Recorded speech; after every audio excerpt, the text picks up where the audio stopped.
How's it going, everyone? Saintsfan back again with another GTA Online Q&A. Normally I do these on Mondays, but yesterday, as you guys saw in my two videos, there was the pretty major interview that was released, and honestly, I'm surprised by the community's reaction to it.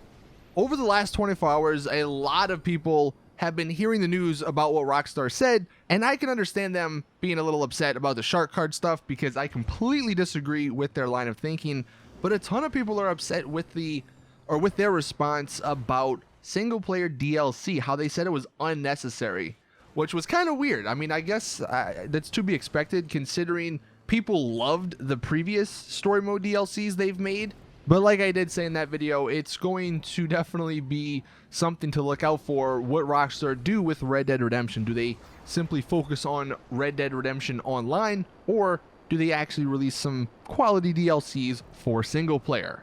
Now, hopping into this week's questions, we have Martin, and this is a question that actually a lot of people asked. Why was there no vehicle today? So a lot of people were expecting there to be a vehicle because that's what they've been doing for the last, 5 weeks, maybe more. They release a vehicle every Tuesday, but this week it looks like they're only going to be releasing one vehicle, and it's coming on Friday as a part of the Halloween event, and that vehicle is going to be the Vigilante. So they're not doing the same thing they did last year where they released a regular vehicle on Tuesday and then 3 days later they released the Halloween vehicle. This year, they're just doing the Halloween vehicle by itself. So that does mean the drip feed is going to be extended still by one more week. So it's kind of unfortunate, but that's, it's what we got to deal with. True life, and this is kind of an interesting question to tie into that. It says that there's been no new vehicles in the last 2 weeks. Are we witnessing what GTA Online is going to be like in 2018? So that's a good point. I will say, after what Rockstar said in the interview yesterday regarding Red Dead Redemption 2 and GTA Online, when Red Dead 2 comes out, I think this is what you're going to be expecting, or this is what you should be expecting for GTA Online. I think it's going to be very dry. There's not going to be much to do. I'm sure they'll still do event weeks because that's very easy to set up, but I don't believe there's going to be really a drip feed or any sort of DLC for the month and a half-ish that Red Dead Redemption is released. Elias, do you think a plane will be coming out with the new car? So this Friday, like I said, the Vigilante is going to be coming. Do we think a plane is going to be coming out? Probably not, just because I think the Vigilante is enough to sell, so they don't need to package it with some other plane. Although I would like to see the Seabreeze come out, just because no one wants the Seabreeze, and I just want it gone. I want it out of the drip feeding process or the list. I want some vehicles that I actually want to drive, like the Coil Cyclone or the Hunter. God, the Hunter's gonna it's gonna be Christmas, and the Hunter still ain't gonna be in GTA Online, but I don't believe so. Maybe the most we can hope for is next Tuesday, which I know is Halloween. Maybe they'll release a vehicle then, but God, dude, Rockstar are botching this drip feeding. Is it too hard to freaking just do one vehicle a week? I guess so. Dave, though, he says, do you think the Batmobile will be limited, or will it last forever? If so, forever, will it get a discount?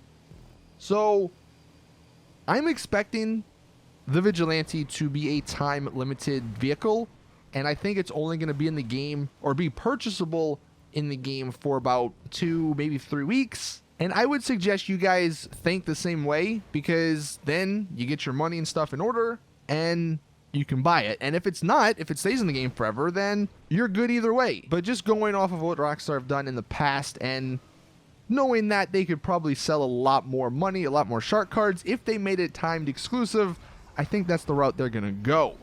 Bubble Trouble, I want to save up for the Vigilante. What's the best way and fastest way to make money right now? Well, this week, up until Thursday, you have double money on the transform races, which are very fun. So if you want a fun way to make money, then, I mean, you have to be good at winning races, but that's a really good way. And then you have also double money on Lamar contact missions, which some of those are kind of fun. They don't really pay the most, but it's not bad. Really, you're just going to want to stick to the import-export if you really want the most efficient way to make money. Or, I guess if you have a group of 4 friends, then you can do, like, the Pacific Standard heist. But those are really the only ways I would suggest making money at the moment. Perkle, do you think people will ever realize that you don't need to buy every single vehicle in a content patch? I agree to an extent. for instance, let's take the Smuggler's Run DLC. I'm not going to buy the Seabreeze because it's not that good. There were a few other planes that I didn't buy just because they're not that good. Like the Bambushka. Now, granted, I did buy it, but if you were smart, you wouldn't have bought it because it's not that good. But I think there are a lot of people like myself that have been playing from the start and have everything, you know, for the most part. So they want to buy everything. Like it's sort of a challenge to 100% complete GTA Online, if that makes any sense, to have every single car, or, you know, all the good cars, all the garages, all the business opportunities. So while, yeah, you know, you probably shouldn't expect to buy every single vehicle right off the bat. Personally, I don't think it's fair to criticize, you know, what people want to spend their money on and if they complain about it, because the game's been out for so long. So I can understand if people want to buy all the new stuff to have new experiences with them. Next question from Louis about the Vigilante. Do you think the Vigilante will be a personal vehicle or will it be a special vehicle like the Ruiner 2000? So I don't know 100%, but I think it's going to be a personal vehicle. You do need the MOC to upgrade it, because if you take it to an LSC in single player or something, it says you need to bring it to an MOC. So I think it's probably just going to work like the gun running vehicles, like the APC, like the Oppressor. They're going to be personal vehicles, but you're going to have to use the MOC to upgrade them. And then the final question from Chris: do you think that an aircraft carrier is in order after having the ability to freely enter the military base? This will be the question of the day. Let me know in the comment section. Would you want the aircraft carrier to be an option to buy in GTA Online? There are two ways I think they can make it work. One, where it's where it is normally, and there's only one aircraft carrier, and maybe there could be little rooms or something in it that you buy, just like how there's hangars inside of Fort Zancudo. Problem with that is you probably couldn't have a big room or a big area, and also having, you know, theoretically 30 people owning the aircraft hangar, that just wouldn't make a lot of sense, and it would be very overcrowded. The other option is to have an aircraft carrier like a yacht, and maybe you only get to have either the aircraft carrier or the yacht out at once, so there's not a ton of clutter in the ocean. But if you could choose, then you could have your personal aircraft carrier, and it could somewhat tie in to the next business, perhaps. There are definitely ways that Rockstar could add it to GTA Online, and honestly, at this point, logic has been thrown out the window since we do have the hangars inside of Fort Zancudo. So, you know, the whole logic of, oh, you wouldn't be, as a criminal, you wouldn't have the opportunity to buy or to even get on a Navy carrier ship.